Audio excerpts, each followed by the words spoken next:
یہ اسد اقبال جاہل ہے، مفتی حماد جاہل ہیں، اسٹیج پہ بیٹھے جتنے لوگ ہیں یہ سارے کے سارے جاہل ہیں۔ اسد اقبال نے حضرت ہندہ کی شان میں گستاخی کر دی، مفتی حماد نے ان کو گلے لگا لیا، داد و تحسین سے نوازا۔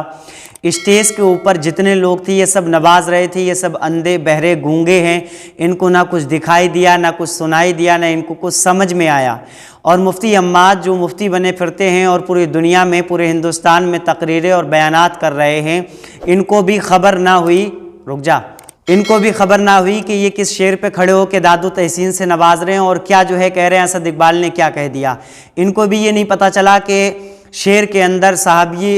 شعر کے اندر حضور کی ایک صحابیاں ہیں جن کی توہین کی گئی ہے، اور جس پہ ان تمام لوگوں کو، مفتی حماد کو، اسد اقبال کو اور جتنے لوگ ہیں سب کو توبہ کر لینی چاہیے۔ یہ حدیث پاک نہیں پڑھی قال رسول اللہ صلی اللہ تعالیٰ علیہ وسلم؟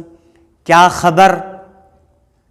کیا صحابیت کے مرتبے پر فائز ہونے کے بعد بھی کچھ باقی رہ جاتا ہے؟ اللہ کے حبیب نے فرمایا، کیا ان مفتی صاحب کے سامنے سے یہ حدیث نہیں گزری؟ یہ شعر اس طریقے سے گردش کر رہا ہے اور تمام لوگ مفتی حماد اور اسد اقبال اور دیگر لوگوں کے لیے ایسے الفاظ کا استعمال کر رہے ہیں کہ یہ سارے کے سارے جاہل ہیں، ان کو کوئی خبر نہیں ہے۔ شرم آنی چاہیے ایسے لوگوں کو۔ انسان خطا کا پتلا ہے، اگر اس سے کوئی خطا ہو گئی ہے اور اس وقت بے توجہی کی وجہ سے اگر مفتی حماد صاحب نے توجہ نہیں دی اور شعر کو سن کے کھڑے ہو گئے یا داد و تحسین سے نوازا،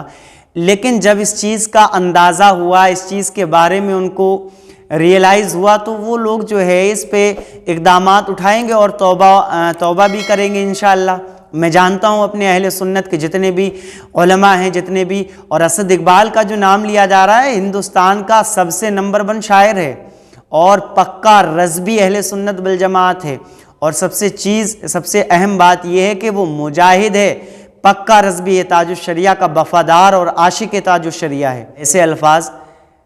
ان لوگوں کی شان میں بولنا یہ میری سمجھ سے تو کسی حد تک درست نہیں ہے۔ اگر خطا ہوئی ہے تو توبہ کریں گے انشاءاللہ وہ لوگ، توبہ نہ کریں پھر آپ جو ہے مفتی بنیے، فتویٰ دیجیے۔ بات یہ ہے کہ اچانک سے شعر پڑھا گیا اور شعر پڑھنے کے بعد میں ہو سکتا ہے اسد اقبال صاحب نے بھی نظر عمیق سے نہ دیکھا اور مفتی حماد صاحب کی